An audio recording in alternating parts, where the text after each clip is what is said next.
오늘 제가 여러분과 함께 나누고자 하는 이야기는 니케아 종교회 이후의 교부들, 교부를 나누는 방식이 니케아를 중심으로 나눕니다. 그러니까 니케아 이전, 니케아 이후, 이런 식으로 나눕니다. 그러니까 니케아 종교회 이후의 종교회가 이제 제2차 종교회의 콘스탄티노폴리스, 그리고 제3차 종교회 에페소 종교회, 그리고 제4차 종교회 칼케돈 종교회, 요 시대에 살았던 교부들을 니케아 이후 교부, 포스트 나이시안 파더스 이렇게 말합니다. 우선 서방에 푸아티아의 힐라리우스 라는 분이 있는데 연대는 대략 300년에서 368년. 이분은 그 아리우스주의에 대항한 해머 어게인스트 아리아니즘, 또 서방의 아타나시우스 오브 더 웨스트 이렇게 불립니다. 300년경에 지금의 프랑스 지방인 그러니까 이 프랑크족의 남아 이전에 거기를 고을이라고 불렀는데요. Gaul, 고을 지방의 푸아티에서 이교도 부모로부터 태어납니다. 어린 시절에 헬라어를 포함한 좋은 교육을 받았고 한때 신플라톤주의에 심취했지만 신구약 성경을 접한 후에 아내와 딸과 함께 베프티즘을 받습니다. 특별히 요한복음을 통해서 사람이 되신 로고스, 말씀이신 로고스, 말씀이 사람이 되심, 우리 한국에서는 이제 도성인신 이렇게부터 정의했었죠. 여기를 잘 생각해 보면은 이분은 이미 결혼한 사람인 거죠. 그리고 이분의 딸이 나중에 로마 가톨릭 교회에서 성녀 아브라라고 말하는 그런 훌륭한 그리스도인이 됩니다. 353년에 그러니까 나이가 한 53세 됐을 때죠. 전임 감독이 사망하자 시민들의 절대적 존경을 받던 힐라리우스는 푸아티아의 주교로 선출됩니다. 그러니까 결혼을 했는데도 감독으로 취임할 수 있었던 거죠. 당시에 서방에서는 아리우스주의가 엄청난 도전이었고, 그러니까 동방뿐만 아니라 서방에까지도 이제 아리우스주의가 간 것이죠.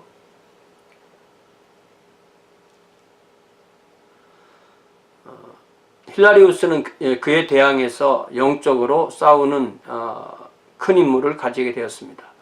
정통신학에 속한 감독들과 연합해서 아리우스주의에 속한 감독들을 축출하는데 힘을 기울였습니다. 아리우스주의는 동방에서 게르만 민족들에게 효과적으로 선교를 했고 게르만족의 침입으로 서방에 편만하게 퍼지게 되었던 것입니다. 힐라리우스는 아리우스주의 감독들에게 받는 핍박을 황제 콘스탄티우스 2세에게 호소했지만 그 무렵에 황제 콘스탄티우스 2세 자신도 아리우스주의에 기울어져 있었고 그래서 니케아 정통 신앙파의 버팀목이었던 아타나시우스를 이집트 사막으로 유배 보냈던 그 황제가 바로 이 콘스탄티우스 2세죠. 힐라리우스는 아타나시우스와 같은 입장에 서 있게 되었기 때문에 이 콘스탄티우스 2세에 의해서 356년에 그러니까 감독이 된 지 3년 만에 터키의 한 지방인 프리지아로 유배돼서 거기서 4년 동안 유배 생활을 하게 되었습니다. 그런데 이게 희한하게도 유배를 시킨 곳이 동방교회 지역이고 그래서 힐라리우스에게 이 동방에서의 생활은 동방교부의 정통신학을 더 공부하는 기회가 되었고 유학 보내준 거죠. 유배 보낸 것이 아니라 유학 보내주는 겁니다. 그러니까 이게 죽이지 않으면 감옥에 가더라도 사실은 거기서 더 공부할 기회가 있는 거죠. 그런데 이게 동방교회로 프리지아로 보냈으니까 이게 얼마나 참 고마운 거예요. 힐라리우스는 361년에 배교자 줄리안 황제 즉위 이후에 부아티의 감독으로 복귀합니다. 유배 생활에서 돌아온 이후에 힐라리우스는 서방에서 정통신학을 수호하는 지도자로 급부상하게 됩니다. 자, 그래서 그는 동방 정통신학을 서방에 소개하는 역할을 하였고 결과적으로 동서방 교회의 교량 역할을 하게 됩니다. 그러니까 이레니우스는 니케아 교부 이전에 이레니우스는 동방 출신으로 서방의 리옹에 가서 사역을 한 그런 이력이 있는데, 이 힐라리우스는 서방 출신인데 동방에 유배 갔다 와서 동방신학을 또 전파했기 때문에 이런 식으로 동서방 교회의 교량 역할을 하게 됩니다. 힐라리우스는 364년에 밀라노의 아리우스주의 감독 아욱센티우스를 이단으로 탄핵합니다. 당시에 아욱센티우스는 황제 발렌티안 1세의 총애를 받고 있었고, 아욱센티우스 탄핵으로 인해서 밀라노에 호출된 힐라리우스는 황제에 의하여 모욕을 당한 후 밀라노에서 치욕적으로 쫓겨나게 됩니다. 그렇지만 그런 고난을 다 겪어낸 거죠. 힐라리우스의 사상과 저서를 보면 그의 주요한 저서는 삼위일체론이라는 책으로 12권 동방신학을 소개하고 발전시킨 겁니다.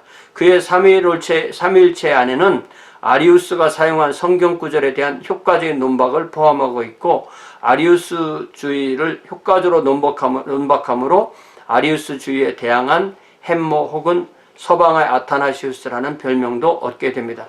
힐라리우스는 성부와 성자의 같음과 다름을 다음과 같이 조화롭게 설명합니다. 성부와 성자는 하나이지만 홀로 계시지 않는다. 그러니까 성부, 성자, 성령은 다 유니티, 한 유니티를 이루고 계시고, 그러면서도 독립된 위격이시지만 절대로 혼자 계시지 않는다. 그러니까 무대에 성부가 나타나시면 성자와 성령은 뒤에서 일을 하시고, 무대에 성자가 나타나시면 성부와 성령이 뒤에서 일을 하시고, 무대에 성령이 나타나시면 성부와 성자가 뒤에서 일하시지만, 가끔씩은 성부, 성자, 성령이 동시에 나타나는 때도 계시는, 그래서 우리 눈에 보이느냐 안 보이느냐의 차이지만 항상 같이 일하시는 거죠. 그래서 우리가 구약시대에는 성부가 일하고, 신약성경 시대는 성자가 일하시고, 교회시대에는 성령이 일하신다. 이것이 문제가 있는 것이 표면에 드러난다. 이렇게 표현해도 돼요. 그러나 나머지 두 위께서는 뒤에서 같이 일을 하시는 거죠. 자, 이 저서는 헬라어를 모르는 아구스티누스가 20년에 걸쳐 저술한 삼위일체론의 큰 기초가 됩니다. 그러니까 이 힐라리우스의 저서가 라틴어로 되어 있기 때문에 이 헬라어를 모르는 아우구스티누스가 이 책을 많이 참조해서 그의 삼위일체론을 썼다, 그런 말입니다. 자, 두 번째는 밀라노의 암브로스 밀란 또 이렇게 말하죠. 338년경에서 97년 4세기의 거의 뒷부분을 책임진 사람이네요. 황제 콘스탄시우스 2세는 동방뿐만 아니라 서방에도 아리우스파 감독을 임명했는데, 그리하여 황궁이 있는 이탈리아의 밀라노에도, 그러니까 서로마 제국의 황궁은 로마가 아니라 밀라노에 있었던 거죠. 이탈리아의 밀라노에도 아리우스파 감독 아욱센티우스, 아까 말한 그 아욱센티우스가 황제의 총애 가운데 취임해서 374년 죽을 때까지 심우하게 됩니다.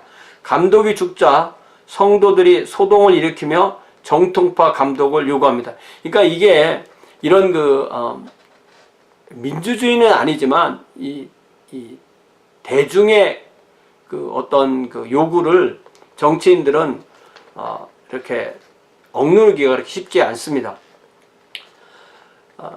그러자 밀라노가 소속된 지방의 총독, 그러니까 주 총독인 암브로스가 소동을 진정시키는 임무를 당연히 이렇게 맡게 되는 거죠. 뭐 자기 관군에 있던 일이니까.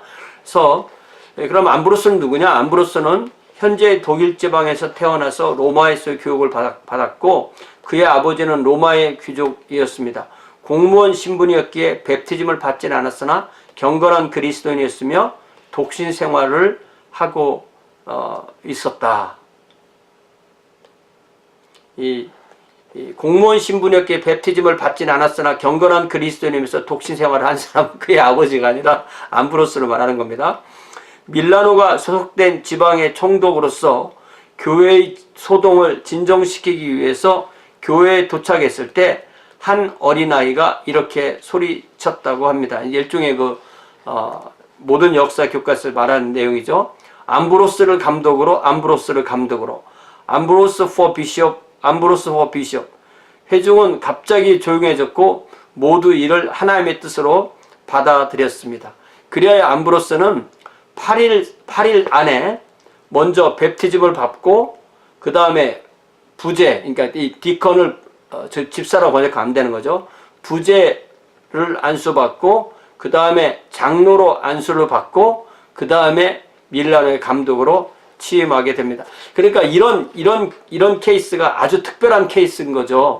보통은 이제 기간을 정해놓고 기간을 지켜나가는데 이런 경우는 특이한 겁니다. 그래서 이런 예외가 있기 때문에 나중에 종교개혁 시대에도 꼭 어떤 원칙을 항상 지켜야만 하는 것이 아니다라고 할 때 이런 암브로스의 예를 꼭 들게 됩니다. 감독이 된 직후 암브로스는 다음과 같이 고백했다고 합니다. 학생도 되기 전에 스승이 되었구나. 배워야 할 내가 가르치게 되었구나. 참 겸손한 거죠. 자신이 그럴 자격이 없다는 걸 알면서도 이렇게 되게 된 것입니다. 이런 암브로스의 모습에 대해서 이렇게 밝게 그리지 않고 이게 아주 그 시대에는 이 감독이 최고의 영화로운 직책이었기 때문에 암브로스가 그런 목적으로 이 감독이 됐다라고 그렇게 베베 꼬아서 글을 써놓은 것을 시오노 나나미 로마인 이야기에서 읽은 기억이 나는데 이게 그 시각에 따라서 이렇게 서로 그렇게 볼 수도 있다는 것 충분히 이해는 됩니다. 암브로스는 우수한 행정가였고 뛰어난 설교자였고 성경에 정통한 학자가 되었습니다. 그래서 그는 고대 서방교회 4대 박사의 첫 번째 인물 암브로스, 히에로니무스, 아우구스티누스, 그레고리 1세. 그레고리 1세는 이제 로마 교황 처음으로 교황이라고 부를 때 이분을 교황이라고 부르는 분도 있거든요. 그래서 암브로스, 히에로니무스는 제롬이죠. 그리고 히포의 아우구스티누스, 그레고리 1세. 자, 그의 공헌을 정리하자면 독신 생활 등 엄격한 신앙생활을 찬양했고 서방 수도원 제도의 발전에 기여했고 아리우스주의를 그리스도교의 심각한 위험 요소로 보았고 설교를 통해 아리우스주의를 반박하며 삼위일체 교리를 확립했고 그의 설교로 아우구스티누스가 영향을 받아 베프티즘을 받게 되었고 서방 교회 지도자 중에 유일하게 초상화가 벽에 모자이크식으로 해서 남아있는 것. 암브로스는 세속 권력에 굽히지 않는 강직한 감독이었고 황제 테오도시우스 1세와의 사이에 있는 유명한 일화는 밀라노에 황제 테오도시우스 1세가 거주했는데 마침 데살로니가 성경에 말하는 그 데살로니가입니다. 데살로니가 주민이 로마 장관을 살해하는 사건이 있었고 이게 이제 로마 제국이지만 아직도 그리스 사람들이 로마 사람의 지배를 받는 그런 형태이기 때문에 로마 장관을 살해하는 사건이 있었고 황제는 직접 군대를 이끌고 가서 데살로니가 주민 7천여 명을 그 운동 경기장에 모아놓고 학살하게 되잖아요.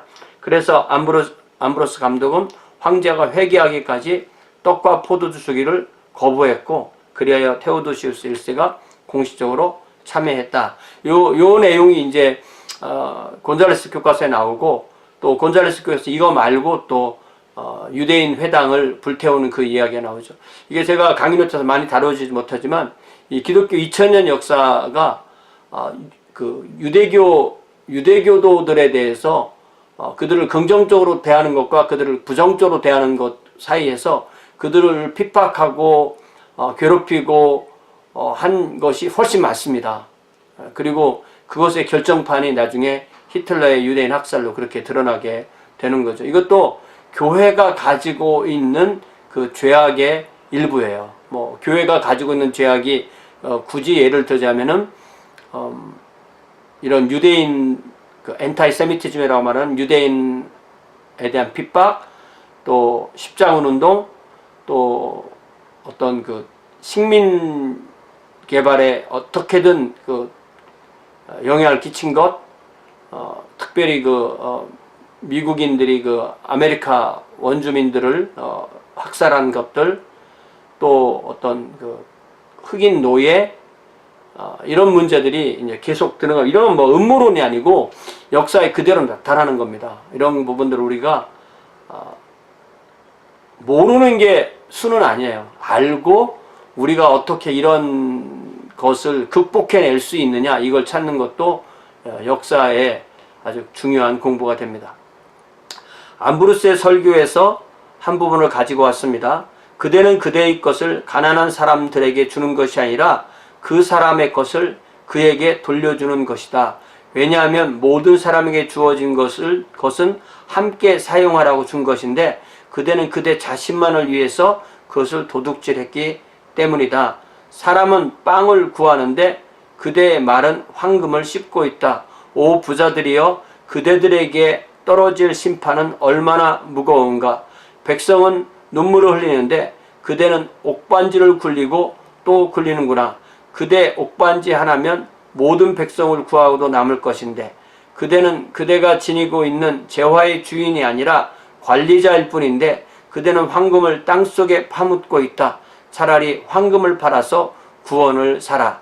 이스라엘 사람 나봇에 대한 설교를 하면서 이런 설교를 한 거죠. 이게 진정한 설교죠. 성경을 읽고 텍스트를 읽고 그것을 해석해서 현 시대에 적용해서 사람들의 변화를 이끌어내는 것, 이게 진정한 설교라고 할 수가 있습니다. 이 암브로스 이야기, 아우구스티누스 이야기를 할 때 다시 나오게 됩니다. 자, 세 번째로 타르수스의 디오도로스. 이게 이제 다소죠. 타르수스는 다소입니다. 디오도로스의 초기생에 디오도로스는 안티오크 지역의 귀족 가문에서 태어났습니다. 아테네에서 고전 철학 교육을 받고 수도원 생활을 합니다. 이때 그는 배교자 줄리안 황제의 이교 중흥 정책에 반대하는 저작 활동을 하게 됩니다. 또 레온티우스라는 아리우스주의자가 안티오크 감독이 되자 디오도로스와 그의 친구 플레비안, 지난번에 얘기했던 안티오크의 감독 플레비안이 안티오크시 성벽 밖에 니케아 신조를 따르는 정통교회를 설립합니다. 그러니까 이게 아리우스주의가 헤게모니를 쥐니까 정통교회가 오히려 그 분파교회처럼 이렇게 교회를 세워야 되는 그런 입장이 되게 된 거죠. 안티오코에서 수도원 생활을 하는 중 디오드로스는 멜레티우스, 아리우스주의에 반대하고 니케아 정통신화 후원자였던 이 멜레티우스의 후원을 받았습니다. 이때는 멜레티우스가 디오도로스를 사제로 안수하게 됩니다. 디오도로스는 니케아 신학과 멜레티우스의 강력한 후원자가 됩니다. 결과적으로 360년 안티오코 교회는 2명의 아리우스주의 감독, 2명의 니케아 정통신학을 따르는 감독으로 분열됩니다. 이 안디옥이 성경의 그 안디옥이니까 얼마나 그 전통이 있는 도시예요. 이 도시가 아리우스주의와 아리우스주의와 어떤 그 정통파 신학 사이에서 이렇게 갈등되고 분열되는 것을 볼 수 있게 됩니다. 이때 이제 디오도로스가 사제가 되었다고 그랬죠. 안티오크에서 사제로 있는 동안에 디오도로스는 안티오크 근처에 있는 수도원에서 교리문답학교, 이 안티오크 학파, 스콜 오브 안티오크, 오늘날의 신학교와 비슷한 역할을 하는 그것을 세우고 이 학교를 통해서 디오도로스는 몹스에스티아의 테오도레와 요한 크리소스톰 등을 제자로 길러나게 됩니다. 안티오크 학파는 성경의 역사적 문법적 해석과 그리스도의 인성을 강조하는 신학학풍을 일으켰고 이러한 안티오크 학파의 신학적 전통은 후에 네스토리우스에게 전달되어서 네스토리우스가 예수 그리스도의 인성을 지나치게 강조하고 그리스도 따로 예수 따로 라는 식으로 두 인격, two persons, two nature처럼 가르쳤기 때문에 결국은 키릴에게 걸려서 이단으로 이렇게 정죄를 받게 되는 거죠. 자, 타르수스의 그 다음에 감독이 됩니다. 디오도로스는 372년에 안티오크 신학교의 책임자로서 발렌스 황제에 의해서 아르메니아로 유배되게 됩니다. 디오도로스는 이 유배 생활 동안에 니케아 정통 신학자들을 만났고 그들 중에는 카이사렐의 바실도 있게 됩니다. 378년 발렌스 황제 사망 후에 유배에서 돌아오게 되고 바실은 디오도로스를 이 다소의 감독으로 임명하는 데 힘을 쓰게 됩니다. 타르수스의 감독으로 있는 동안에 디오도로스는 니케아 정통신학을 계속적으로 옹호합니다. 또한 예수 그리스도의 한 인격 안에 동시에 존재하는 온전한 인성과 온전한 신성을 가르쳤습니다. 이로써 그는 아리우스주의와 아폴리나리스주의를 분명하게 반대합니다. 아리우스주의는 예수 그리스도의 신성 거부, 아폴리나리스주의는 예수 그리스도의 인성 거부인데 이 디오도로스는 그 사이에 분명하게 완전한 신성, 완전한 인성을 정확하게 가르친 것입니다. 디오도로스는 381년에 열렸던 콘스탄티노폴리스 공회의 핵심 역할을 수행했고 381년 그의 멘토인 멜리티우스가 사망하자 자신의 친구 플레비안을 멜리티우스를 계승하는 안티오크 교회의 감독으로 추천하게 됩니다. 이렇게 다 서로 연결되어 있는 거죠. 디오도로스의 신학은 디오도로스의 그리스도로는 그의 사후에 알렉산드리아의 키릴이 네스토리우스를 제3차 에페소스 공회에서 이단으로 정죄할 때 함께 정죄됩니다. 잘못된 게 없는데도 함께 정죄된 거죠. 그러나 디오도로스 당시의 세대들에게는 그는 니케아 정통신학의 강력한 후원자로 받아들여졌습니다.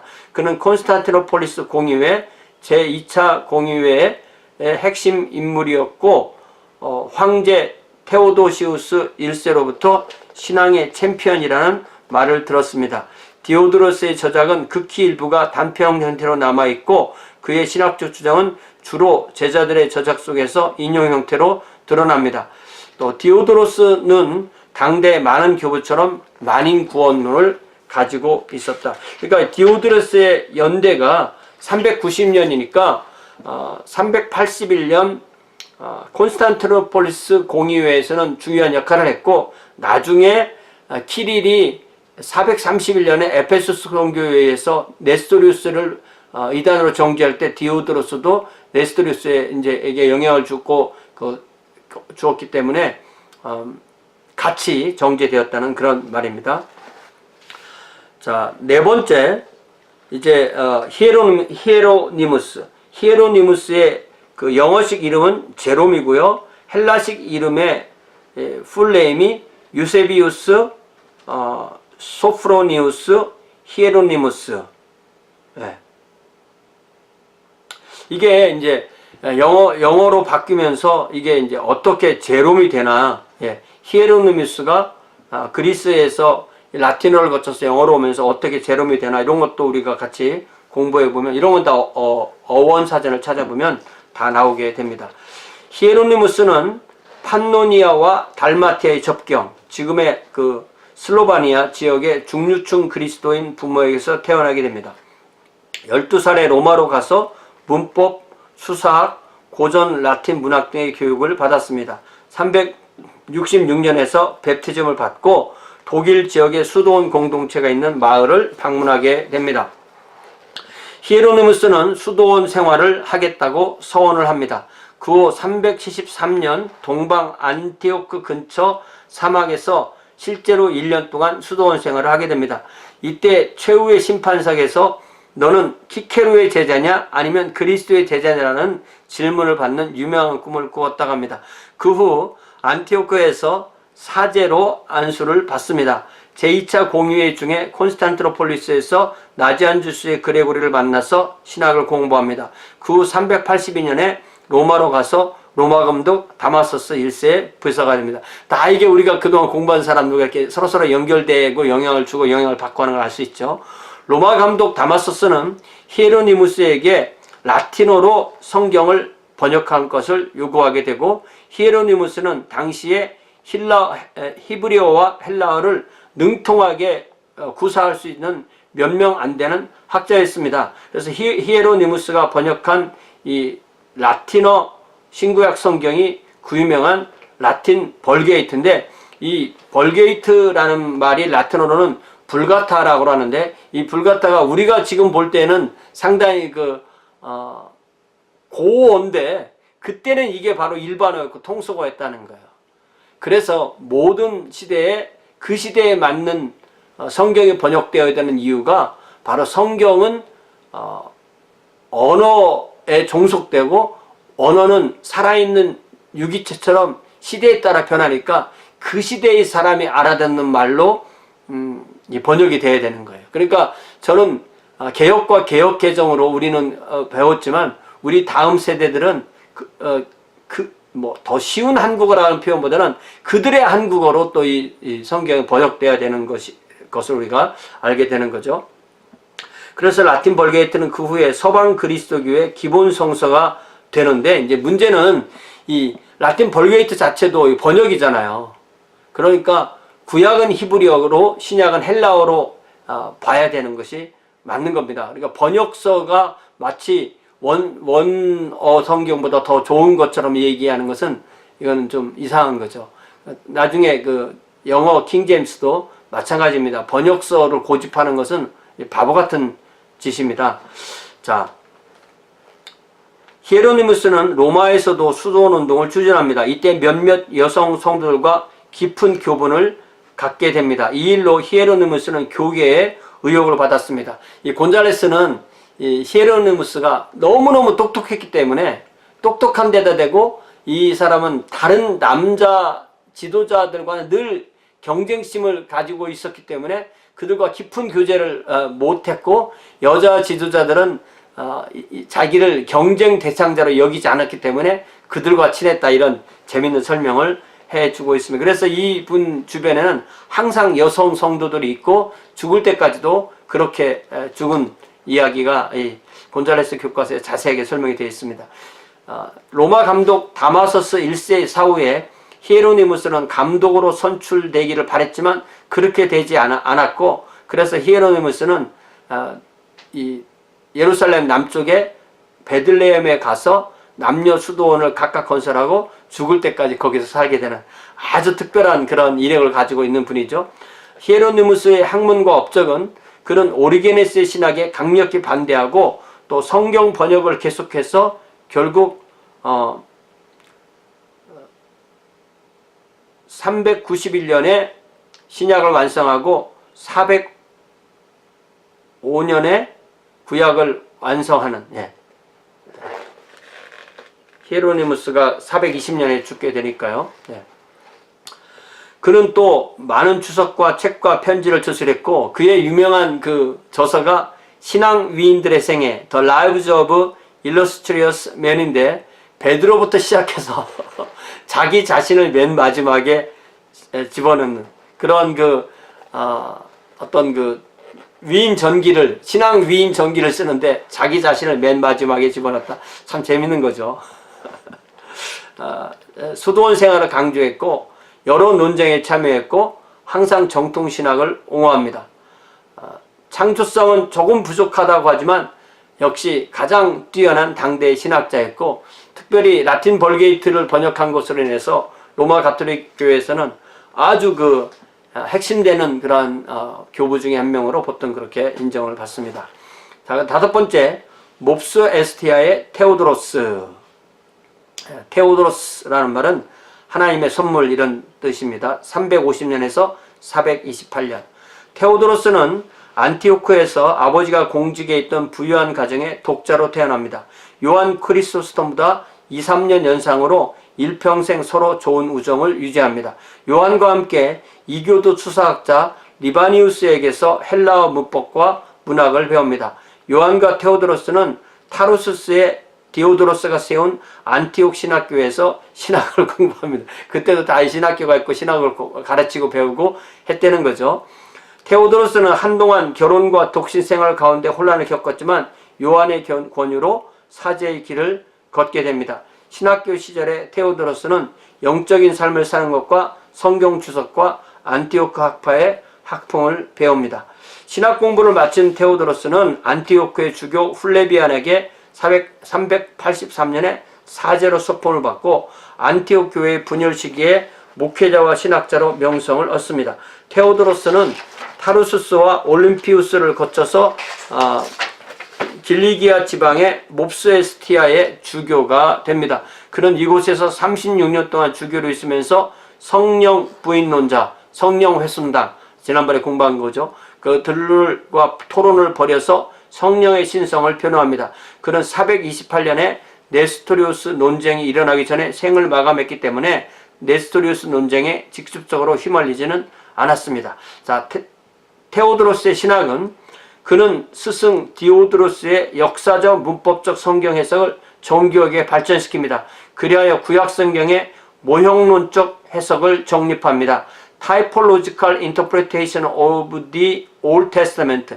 이 우리가 구약의 모형론, 그리고 구약의 어떤 이 그리스도론적 통일성을 설교하지 않으면 이게 구약 성경의 이 교회와 그리스도교와 연결되지 않는 거죠.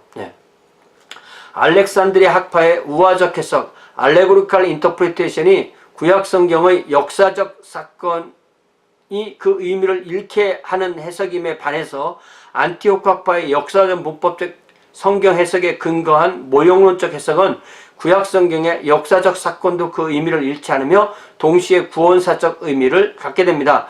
예를 들어 이스라엘 백성이 광야에서 불뱀의 심판을 받을 때 모세가 하나님의 명대로 구리뱀을 만들어 기둥에 댄 사건은 역사적 사건으로서 그 의미가 그대로 있는 동시에 구원사적 역사로서 예수 그리스도의 십자가의 대속적 죽음에 대한 모형론적 의미를 가지고 있습니다. 이러한 성경에서는 이미 신약성경 요한복음 3장에서 예수님께서 그것을 인용하셔서 모세가 광야에서 뱀을 든 것 같이 인자도 들려야 하리라 라고 말씀하신 것에서 분명하게 드러납니다. 그래서 우리가 이 성경 해석을 할 때 역사적, 문법적, 신학적 해석 이렇게 할 때 이 신학이 바로 성경 창세기부터 계시록까지의 통일성을 의미하는 것이고 그 통일성을 담보하는 해석이 바로 모형론적 해석인데 이 모형론적 해석을 가지고 구약 성경을 보면 예수 그리스도의 어떤 모형이 구약 성경에 충분히 거의 모든 곳에서 드러난다는 사실을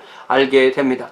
테오도로스는 그리스도의 신성만을 강조하는 학풍에 반대하여 그리스도 안에 있는 인성의 완전성을 강하게 주장합니다. 그리하여 그의 사후 네스토리우스 논쟁에서 알렉산드리아 키릴로부터 이단의 오명을 쓰게 됩니다. 그리하여 그는 그의 사후 1세기도 넘은 후에 열렸던 제5차 공의회에서 이단으로 정죄합니다. 이 제5차 공의회에서 이단으로 정죄했던 다른 사람이 바로 오리게네스죠. 동방교회는 그를 네스토리우스 이전의 네스토리우스자로 보았던 것입니다. 그러나 서방교회는 그를 그리스도의 두 본성을 강력하게 주장한 정통 신학자로 인정합니다. 그래서 우리가 앞으로 모든 공부를 할 때 어떤 한 사람을 전체를 버리거나 전체를 다 받아들이는 것보다 항상 그의 가르침에 성경적으로 맞는 것은 우리가 받아들이고 성경적으로 이것을 거부해야 될 것은 거부하는. 그래서 예를 들자면 제가 어떤 예를 들었냐면은 생선을 한 마리를 받아서 우리가 그것을 먹으려고 할 때, 요리해서 먹으려고 할 때 그것을 요리해서 어떤 부분은 버리고 어떤 부분은 먹잖아요. 우리가 성경에 있는 내용은 그렇게 할 수가 없죠. 성경에 있는 것은 다 하나님의 말씀 받아들이지만 역사의 인물은 어떤 사람을 우리가 받아들여도 그 사람을 100% 먹을 수 없고 100% 버릴 수가 없는 경우가 많아요. 그래서 우리가 그 사람에서 무엇을 배울 것은 배우고 거부할 건 배우는. 물론 우리가 아리우스에게서 배울 것은 거의 없겠죠. 그렇지만 아리우스를 잘 공부함으로써 그 아리우스주의에 대해 어떤 주장을 하는지를 배워야 되기 때문에 아리우스에 대해서도 공부를 해야 되는 겁니다. 그리고 예를 들자면 그 이후의 사람들에 대해서도 우리가 예를 들자면 아우구스티누스라도 아우구스티누스를 다 받아들이는 것이 아니고 아우구스티누스의 은총론은 받아들이지만 아우구스티누스의 교회론은 나는 받아들이지 않아. 이렇게 함으로써 어떤 그 자기의 신학을 정립해 나갈 수가 있는 것입니다. 자, 여섯 번째 니케아 이후 교부의 여섯 번째 교부는 요한네스 크리소스토모스. 이 크리소스토모스라는 말은 이게 이제 그 헬라어로 크리소스토모스 이 말은 이게 황금입, 황금입이라는 게 그만큼 말을 잘한다, 설교를 그만큼 잘한다, 이런 의미입니다. 요한네스 크리소스토모스는 로마 제국의 군사령관의 아들로 안티옥에서 태어났으나 일찍이 아버지를 여의고 홀어머니에게서 살아납니다. 어머니 안투사는 요한네스를 훌륭한 교육으로 양육합니다. 이 초대 교회사에서 훌륭한 어머니 이야기를 할 때 아우구스티누스의 어머니 모니카에 대해서 얘기를 하지만 이 요한네스의 어머니 안투사 얘기도 많이 합니다. 먼저는 안티오코에서 이교도 신학자 리바니우스에게서 헬라어와 헬라 문학을 배웁니다. 후에 디오드루스가 설립한 안티오코 신학교에서 신학을 배웁니다. 370년에 베프티즘을 받고 금욕생활을 하였고 여러 해를 수도자로 지냈습니다. 당시 그는 신약성경을 통째로 외웠다고 합니다. 참 이게 부러운 거죠. 우리가 성경을 사실은 외울 수 있으면 외우면 그러니까 그대로 이렇게 꺼내 쓸 수 있으니까 참 좋죠. 그러나 지나친 고행으로 건강을 잃은 후 어쩔 수 없이 안티오코로 돌아가게 됩니다. 안티오코에서 381년에 부제로 386년에 사제로 임명받은 후 정규 설교자가 되어서 명성을 얻습니다. 그는 사제로서 12년 동안 깊은 성서 묵상을 통한 성경 강해 설교로 명성을 얻게 됩니다. 여러분, 이 강해 설교가 아니면 설교가 아니다라는 그런 생각을 좀 우리는 했으면 좋겠어요. 오늘날 이 개신교회에서 가장 문제가 많은 것이 저는 강단의 오용이라고 그렇게 생각합니다. 강단이 자기 개인적인 그런 거 얘기하는 자리도 아니고, 강단이 무슨 신세 한탄하는 것도 아니고, 강단이 자기의 취미생활 얘기하는 데도 아니고, 강단이 자기 가족 이야기하는 데도 아니고, 강단이 자기 무슨 신학 논쟁하는 데도 아니고, 강단은 하나님의 말씀을 잘 관찰하고 해석하고 적용해서 성도들에게 나누어주는 그런 자리죠. 영적인 양식이 공급되는 자리인데, 그곳에서 많은 사람들이 사람이 듣기를 원하는 말을 해주거나 유익한 말을 해주거나 좋은 말을 해줌으로 하나님의 말씀을 훼손하고 있는 거예요. 이 강단은 철저하게 하나님의 말씀을 선포하는 자리가 되어야 됩니다. 그러기 위해서는 이 목회자는 성경을 꾸준히 공부를 해야 되고, 성경을 꾸준히 공부해서 어느 정도 준비가 됐을 때 설교를 할 수가 있는데, 그러기 위해서 목회자가 가장 신경 써야 하는 것이 성경의 본문에 집중하는 것이고, 관찰을 아주 꼼꼼하게 관찰하는 것이고, 그곳에서 핵심 내용을 파악하고 해석하고 그것을 적용해서 설교하는 이 강해 설교가 이 핵심적으로 우리에게 요구되는 것입니다. 그는 설교에 대단한 은사가 있어서 황금입, 크리소스토모스, 골든 마우스라는 그런 별명을 얻게 됩니다. 그는 금욕 정신을 가지고 있었고, 그래서 당시의 사회 및 경제 상황을 신랄하게 비판합니다. 사유재산을 아담의 죄 때문에 생긴 거라고 주장했고, 또 남편과 아내로 구분되는 이중표준 윤리를 비판합니다. 그의 설교는 매정할 정도로 강직하게 됩니다. 그러니까 우리가 예수님을 잘 믿고 성경을 제대로 강의하고 설교하다 보면은 어떤 모든 불평등, 모든 부조리, 또 아까 밀란의 암브로스도 그렇게 했지만 어떤 경제의 분배, 어떤 계급, 성차별, 어떤 신분차별, 또 어떤 인종차별, 이런 것들을 다 극복하게 되는 거죠. 398년에 콘스탄티노폴리스의 총대주교가 사망하자 황제 아르카디우스는 크리소스토모스를 그 자리에 임명합니다. 그는 청중에게 큰 인기가 있었으나 고위층의 대적이 많았습니다. 특히 황제 아르카디우스의 내시 유트로피우스가 그를 대적합니다. 반면에 크리소스토모스는 오리게네스의 가르침을 옹호하던 사람들을 환대했습니다. 그러자 알렉산드리아 주교 테오필루스와 총대주교 키릴이 403년 7월에 칼케톤 외곽의 떡갈나무 궁전에서 주로 시리아와 이집트의 주교들을 모아놓고 떡갈나무 공의회라고 불리는 그 공의회를 개최하고 크리스토스토머스를 징계하고 콘스탄티노폴리스 총대교 자리에서 폐위합니다. 이게 그러니까 다 이게 어떤 그 교회 안의 정치의 문제인 거죠. 황후 유독시아는 자신의 탐욕과 불의를 지적한 크리스토스토머스의 비판에 분노하였기에 교회 회의의 판결을 승인합니다. 그러나 그 후에 지진과 민심의 동요가 있자 크리스토스토머스는 복권됩니다.